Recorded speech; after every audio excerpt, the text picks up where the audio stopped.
What you get for $2 million in Santa Clara County, Silicon Valley. Also, what you should think about if you have pets and you're thinking about selling your house. And existing homes month supply, which is Freddie Mac or Fred. And let's see, inventory and supply charts. Get moving. What sellers should think about when they have pets. Article from Realty Times, what sellers should know about pets and showings. Look, some people are afraid of dogs. Some people don't like birds. Some people are afraid of cats or just don't like cats. So if you're showing your house to sell, there are some people that just might get turned off from your pets. I know their family. So you don't go into a model home and see dogs laying on the couch, birds in a cage squawking at you. What you're doing is putting a line in the sand.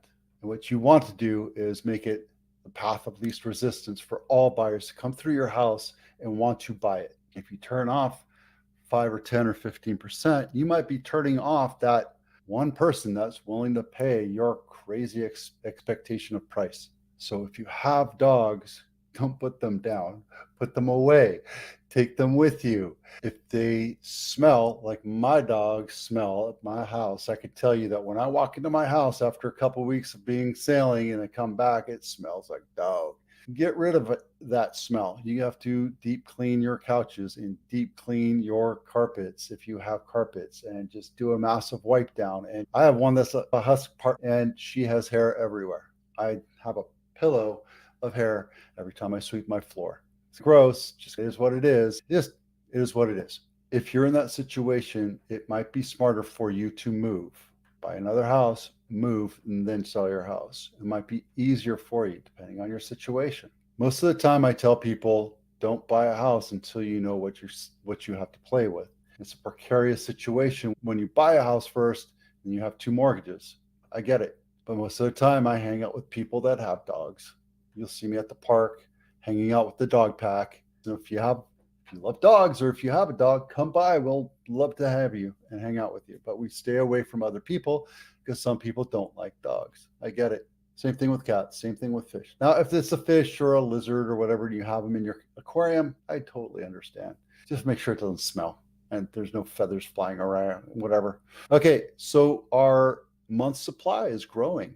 We go back to 5 years, you're going to see it's getting up there. Not as crazy as it was in 20, which is 4.6, but we're getting up there. This is when we stalled the market, right? We stalled the market here and we slowed down. Rates went up, went back. Now things are coming back to normal. This is the summer selling season.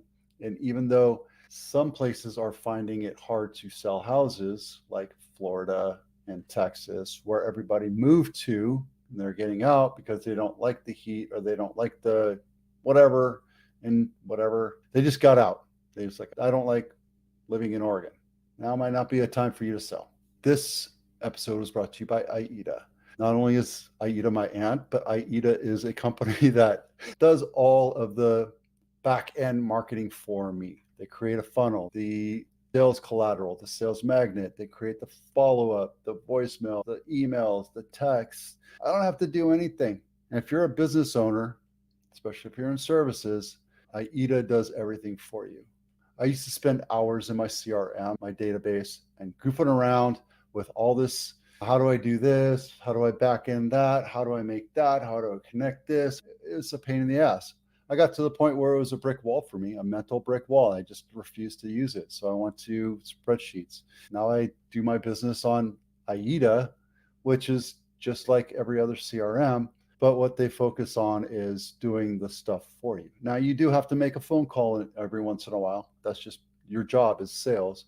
But what if something else could do everything else for you? So you could free yourself up and go and be belly to belly with your prospects and clients. This goes through the Aida funnel. If you're thinking about buying a house, this whole thing goes through the whole Aida thing. It alerts me that you downloaded the buyer's checklist, and it's easy. And I don't bother you unless you call or ask a question, because this really is just a free thing. I don't want, if you're not in the mode to buy a house, great. If you want to use somebody else, that's too bad. I'm here to educate. I'm here to show you the process. I'm here to protect you and be your guide through the entire process. Not everybody does that. Current mortgage rates are 7%. They are not going down, guys. They'll probably go down, I don't know, September, October, November. They're saying August, but you know how reality is. So the reason why we're not seeing the firestorm that we saw 2 years ago is one, supply. We just don't have the supply. And two, interest rates are up. So it keeps a lot of buyers out of the market. There are buyers buying up houses. We're just not increasing the supply to meet the demand, which is why prices continue to go up. As a matter of fact, I just heard that California, median price in California is now $900,000. Not tenable for a lot of people.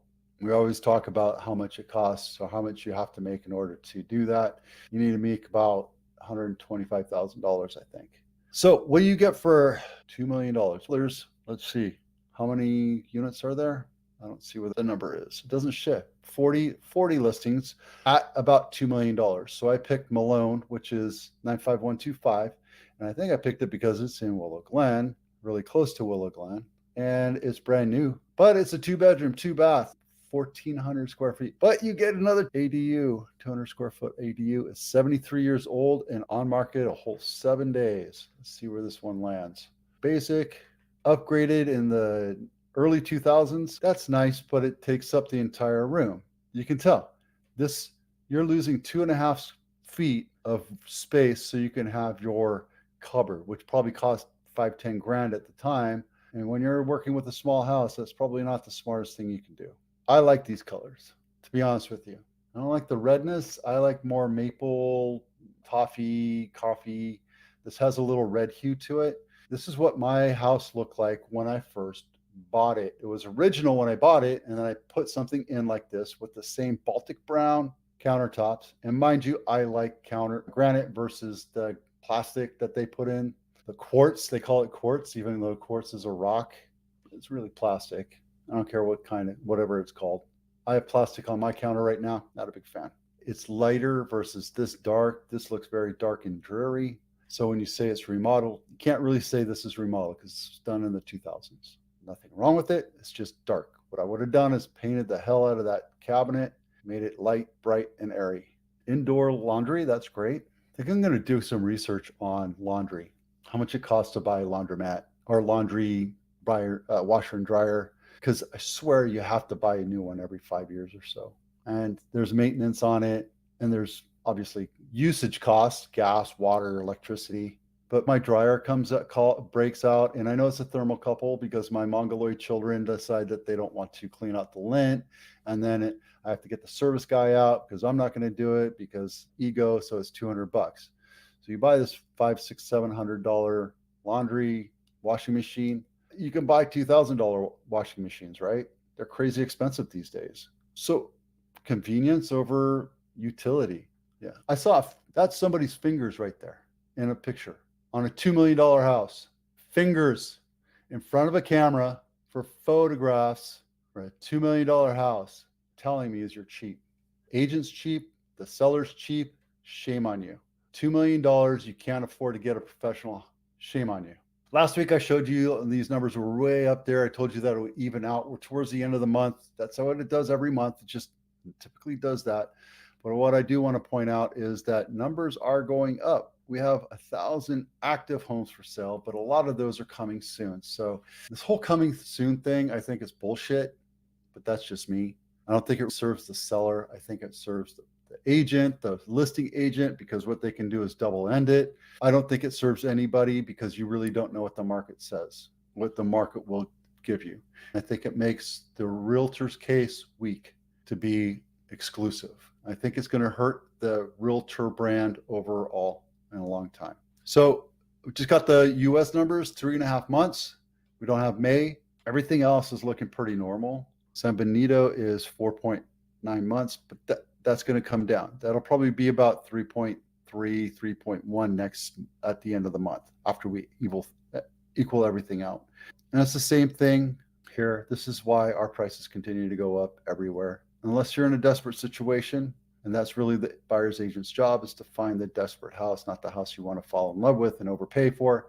It's the buyer's agent's job to find the deal for you. That's what you hire them for, and negotiate the deal, and to make sure that all the different terms meet your needs and expectations and still get the house.